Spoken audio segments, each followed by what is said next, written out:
Hi everybody, so I'm just going to run through Assessment 3, which is your Skills Development Action Plan. This makes up 20% of your 30 credit module. So here on the Assessment tab on your Canvas page, don't show the assessments by date because then you'll see all of those old job specs. You should show by type, and we've moved the assessments to the top of the list. So you'll see for assessment 4, which are your journals and reflective submissions, that you have they're uploaded there up to week 8. So you have either your reflection or your journal entry with descriptions there. Week 6 is your skills development action plan. You don't submit to this specific link. On that tab you will see a link through to your skills development action plan. So when you click in there, you will see quite a long list of instructions on what you're supposed to do and how you're supposed to go about this part of your assessment. So basically, to go through quite quickly, your workplace supervisor, so the person who supervises you on your placement, is going to provide you with interim feedback.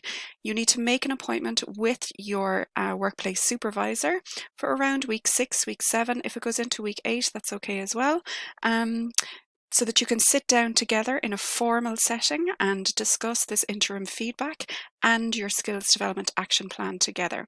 So make the appointment, and before you meet with the workplace supervisor, go to the meeting prepared. So you need to come onto the Canvas page and download and possibly print as well if you like this template. I'll open that in a second and we'll go through it.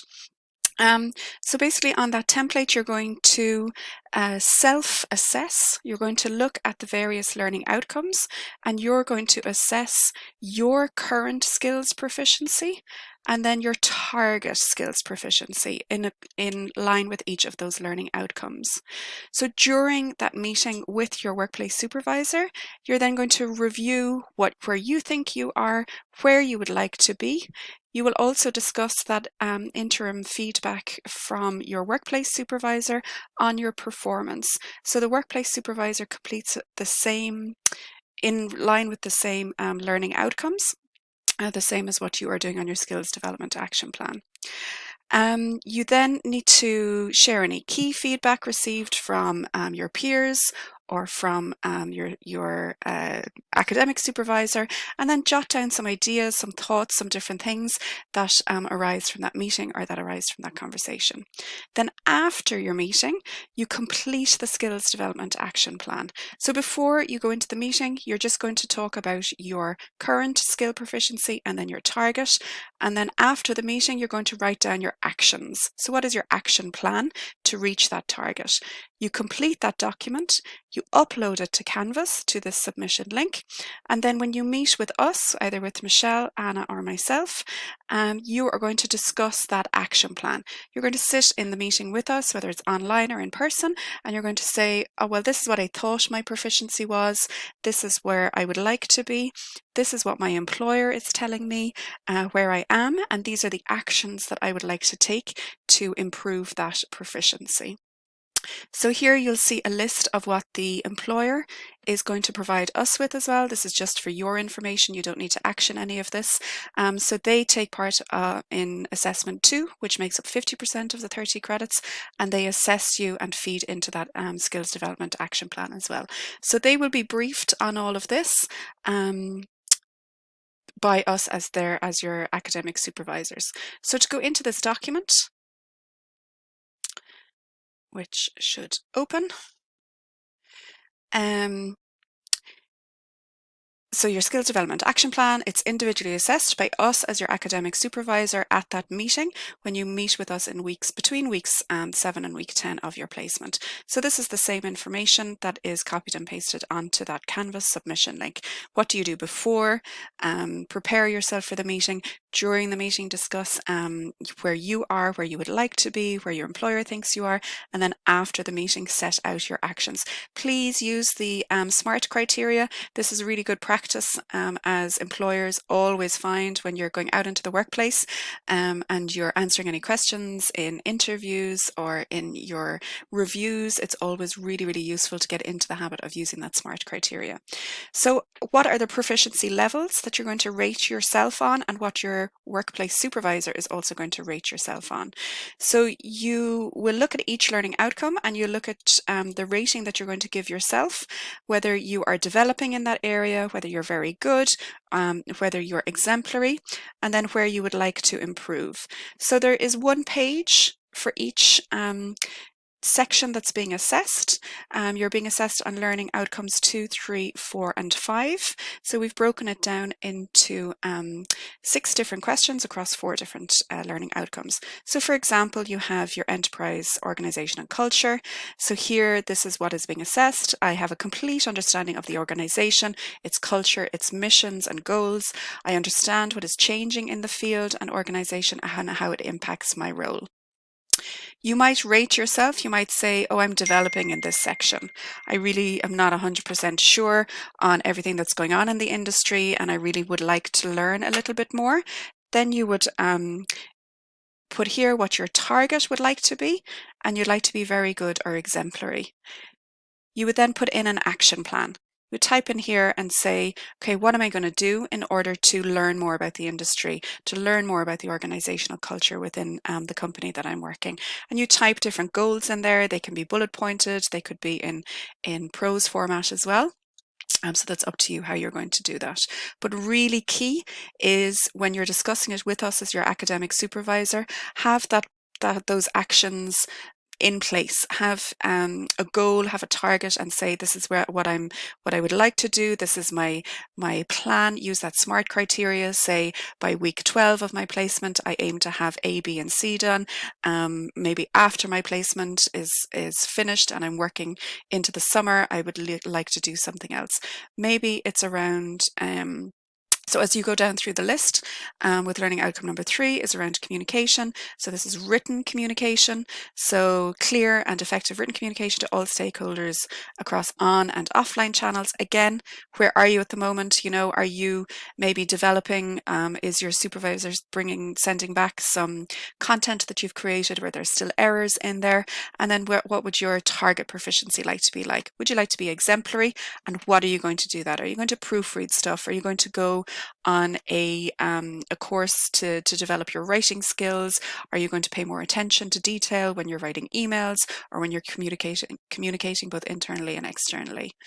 Then you have verbal communication, the same thing. Maybe you would like to work on your presentation skills. Then a target action might be to, I would like to hold or host the weekly team meeting. And then you're going to, by week 12 or week 15 of your placement, and you're going to put that there in your action plan. Goes down through all those learning outcomes. How do you show initiative and proactiveness? You show initiative when you're completing tasks that are assigned to you. You're not maybe very proactive at the moment. You're still early in the placement. You might lack some confidence or lack some knowledge. And then where would you like to be at the end of your placement, and what do you have to do to reach that goal? In relation to teamwork, and then finally, in relation to the application of your knowledge and skills and competencies. So this is where you're coming from your university modules. What have you done in maybe in market research that you may need to go back and look at notes or look at some of the lecture information and see where are you currently. Maybe you're not up to speed on Google Analytics, and what would you like to do? Would you like to be exemplary or very good? And then the action that you're going to take around that. So it's quite self-explanatory, quite easy to do. The important thing is to complete it almost in tandem with your workplace supervisor and before you meet us as your academic supervisor. When you look back at this assignment links, you will also see supporting documents in here on a different tab. So here we've put the marking sheet, the rubric, and an exemplar. So if you look at the rubric, this will show assessment rubric when you're presenting to us. For each learning outcome, if you're going to get exemplary, which is a first class honour, you've clearly and comprehensively outlined your current skill level and your desired skill level. You've prepared an in-depth plan with actions that are according to the SMART criteria. Your action plan is clear and realistic, and it demonstrates how you're going to achieve this desired skill level. So they're all tied in together. Where you will see this going down through the different levels, where you see that maybe you haven't outlined your desired skill level, maybe you haven't prepared a rounded action plan, your action plan does not clearly outline how you're going to achieve that desired skill level. The evidence of your own self-awareness is quite low, and there's little evidence of incorporating feedback from the other stakeholders. So show that you've taken on board what your supervisor has said, and maybe from your peers or people in your team as well. We then have an exemplar here. So this is around verbal communication, of how you would like to, of an example of a first, then somebody who would get maybe 50 to 59%, so a 2, and then maybe somebody who would fail. So how it is written, so you currently, your current proficiency level is this. You feel you're competent enough to one-on-one, but very nervous. You're not professional standard when delivering to my team. You're very poor at making eye contact, constantly stumbling over words. So you're very honest and you're saying, I'm really at quite a low level and I would like to improve my proficiency. So what would you like to improve to? So to very good and a 2-1. You'd like to become a more confident speaker when you return to college, and for your professional career you want to be able to communicate clearly, concisely, and deliver to appropriate tone and level. So then what are you going to do? You're going to ask your manager to allow you present the monthly overview. You're going to do some reading around presenting, maybe watch some TED Talks, ask your mentor or your buddy at work for feedback on your presentations, that you don't just deliver the presentation at work, but you also get feedback on that. And that would be quite an excellent or exemplary level of for that learning outcome. Here, this student would have failed this section. So currency proficiency, very good, communicating across platforms, I want to improve, and I'm just going to get more practice. So there's no detail, there's no link, there's no tying in the feedback from the workplace supervisor, or a kind of a rounded and aligned action plan. So that should cover all of assessment 3. So thanks for listening, guys. Bye.